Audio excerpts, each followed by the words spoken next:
અમરેલી જિલ્લાના લાઠી શહેરમાં આવેલ CHC સેન્ટર ખાતે આયુષ્માન કાર્ડ કઢાવવાની પ્રક્રિયામાં લોકો ભારે હાલાકીનો સામનો કરી રહ્યા છે। છેલ્લા 4 મહિનાથી અહીં કાયમી ઓપરેટરની નિમણૂક ન હોવાથી રસ્તાઓને વારંવાર ધક્કા ખાવા પડી રહ્યા છે। સ્થાનિક નાગરિકોએ મીડિયા સમક્ષ વિરોધ દર્શાવતા જણાવ્યું હતું કે ક્યારેક સર્વર ડાઉન હોય છે તો ક્યારેક ઓપરેટરની ગેરહાજરીના કારણે સામાન્ય જનતા હેરાન થઈ રહી છે। ગરીબ દર્દીઓ માટે આશીર્વાદરૂપ ગણાતા કાર્ડ મેળવવામાં પડી રહેલી મુશ્કેલીના પગલે તંત્ર સામે રોષ જોવા મળ્યો છે। લોકોએ તાકીદે કાયમી ઓપરેટરની નિમણૂક કરવા માંગ કરી છે।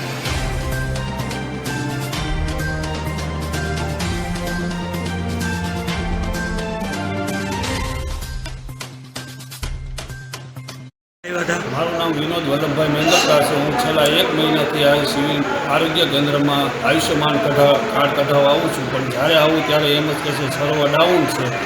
છેલ્લા મહિના દિવસથી ધક્કા ખાઉં છું। મારી દીકરીનું એક્સિડન્ટ થયેલું છે, તો એના માટે આયુષ્યમાન કાર્ડની જરૂર છે, તો એ નીકળતું નથી। એટલે જ્યારે હોય તે સર્વર ડાઉન કહે છે।